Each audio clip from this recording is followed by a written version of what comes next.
Përshëndetje, edhe mirë se Përshëndetje. erdhët në studion tonë në këtë lidhje të drejtë për drejtë.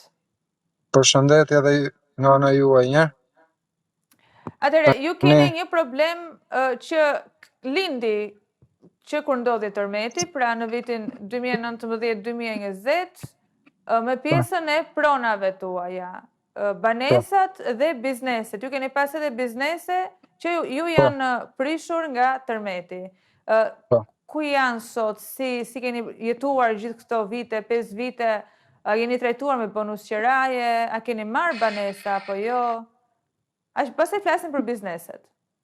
Po, tani sa i përket pjesës banesës, jemi trajtuar me bonus qiraje, banesat na janë dhënë. Problemi jonë është vetëm tek bizneset. U bë 5 vjet domethënë që nuk jemi trajtuar me bonus qiraje nga ana e biznesit. Gjë e cila që na takon se kemi qenë vetë punësuar me dokumenta të rregullta, duke vazhduar që të gjitha pasi lloj gjitha detyrimet e paguajtur. Po. Ato kanë qenë biznese të vjetra, nuk është se u ndërtuan sot në demokraci. Po. Kam qenë i vetë punësuar aty, domethënë gjitha detyrimet sa i përket ligjit kanë qenë të paguajtura. Pra, ju keni qenë të rregullt në biznesin tuaj deri në momentin që ai shkatrohet nga tërmeti që ra. Momentin që bie tërmeti, çfarë ju është thënë juve për biznesin? Çfarë ju është komunikuar? Na është komunikuar që në të mbaruar si ndërtime do ndahen. Na është komunikuar nga bashkia. Aha. Dhe çfarë është bërë? Dhe u bë në 2022-shin u ndahen banesat e familjarëve. Ndërsa bizneset akoma sot e kësaj dite as ti lloj përgjigje na kanë sorollatur, shko ke bashkia e ka fondi për zhvillim, shko ke fondi për zhvillim, na vjen përgjigja nga fondi për zhvillim që është problemi tek qeveria, tek VKM-ja. Okej, se persona janë përafërsisht në këtë gjendje që ndodheni dhe ju? Bëhemi 13-14 diku. Do të thënë, bizneset janë ndërtuar, godinat janë ndërtuar, thjesht nuk janë shpërndar. Ka mbaruar, ka 3 vjet që ka mbaruar çdo gjë, domethënë. Ato i bie që prona jon po na mbahet peng nga kjo qeveri që është aktualisht. Nuk e kuptojmë as vetë, domethënë, cila është arsyeja që një gjë që s'ka as arsye si të shpjegohet. Po, ati të lutem na përcakto edhe një herë, në të cilën zonë bëhet fjalë fiks? Në Valias të Vjetër. E ka bashkia Kamës. Aha.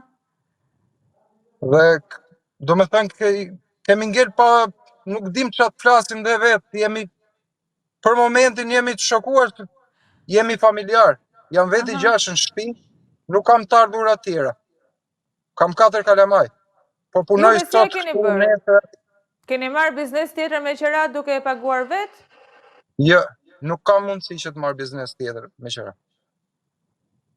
Ne thjesht kërkojmë atë pjesën tonë, nuk po i kërkojmë kësaj qeverie që na japi nga pjesa e vet. Ne kërkojmë pjesën tonë, vazhdojmë punën tonë, siç ka qenë dikur, sepse jemi familjar. Kam 4 kalamaj, si puna ime janë gjithë banorët e Valisit, të cilët kanë pas bizneset, jemi 13-14 familje që kemi pas bizneset tona, ne me ato kemi jetuar. Ne deri tani pak këtu, pak atje që kemi punuar duke majtë, si thënë, shpirtin me bukë. Kemi hyrë dhe borxhem deri tani. Borxhe sa duhet. Kjo është problem se, okay, në momentin që nuk janë ndërtuar ende, thua, po pres derisa të ndërtohet dhe do futem. Po kur janë ndërtuar dhe që ndrojnë aty bosh, pa ju dhënë asnjë përgjigje?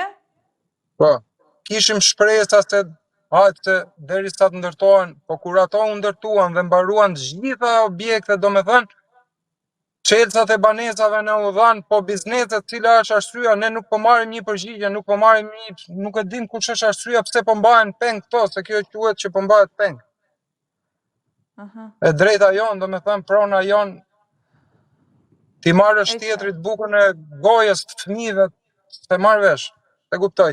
Kur ndonjë kohë kryeministri thotë që mos ikni mos emigroni, investoni këtu, thotë. Si të investojmë ne këtu kur ne s'po na jepet prona jon? E keni menduar edhe të largoheni nga Shqipëria? Tani, durim do bëjmë edhe pak, po drejt asaj rruge jemi, sepse nuk ka gjë për të rëzije me këtë shtetë të mbaj pronën tënde, do me thënë drejtën tënde, kjo nuk është e drejtë. Kjo nuk ndodh me asnjë vend të botës.